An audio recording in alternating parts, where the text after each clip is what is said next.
It's Thursday, October 19th, 2023. Let's talk about the news. From The Guardian, more protests expected across Middle East after Gaza hospital blast. An explosion that reportedly killed hundreds of people at a hospital in the northern part of the Gaza Strip has sparked protests across the Arab world. Hamas blames Israel's airstrikes for the deaths, and Israel blames rockets fired by the Palestinian Islamic Jihad. This explosion, whatever the source, though most of the evidence currently points at Israel, regardless of whether the strike was intentional or not, has massively complicated diplomatic efforts to keep the conflict in Gaza from expanding to encompass more of Israel and potentially the Middle East more broadly. U.S. President Biden was meant to visit with local leaders in Jordan while in the region, but that meeting was canceled as security forces in the West Bank, Lebanon, Jordan, Libya, Yemen, Tunisia, Turkey, Morocco, and Iran struggled to keep protests from becoming violent.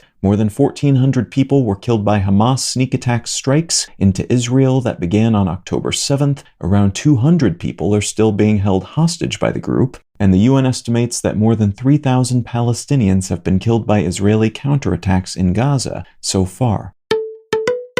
From Axios, extreme drought drives Amazon River port to lowest level on record. Major Amazon River tributaries are reporting record low water levels, raising concerns that the world's largest watershed may see further deterioration, accelerated by human-caused deforestation and drought-amplified wildfires. More than 11,500 fires were tracked in the Amazon rainforest the first half of October, and the air quality in some parts of the region has hit very unhealthy levels several times in the past week. Lower water levels in an area defined by its river systems threatens transportation, trade, dam-produced energy supplies, and access to drinkable water for populations throughout South America, alongside an abundance of local plants and animals.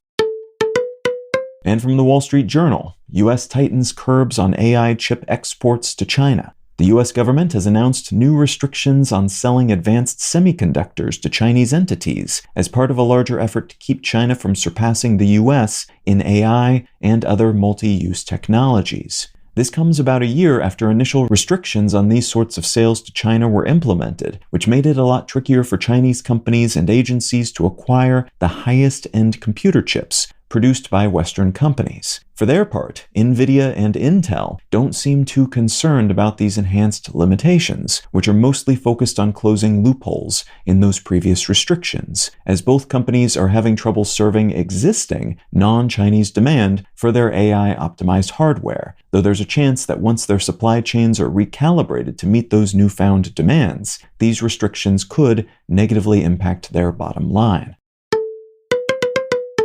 If you're finding some value in one-sentence news, consider leaving a quick review wherever you get your podcasts and/or sharing the show with a friend. You can find out more about this show or subscribe to the email version at onesentencenews.com, and you can support this and other related projects like the Let's Know Things and Brain Lenses podcasts at understandery.com.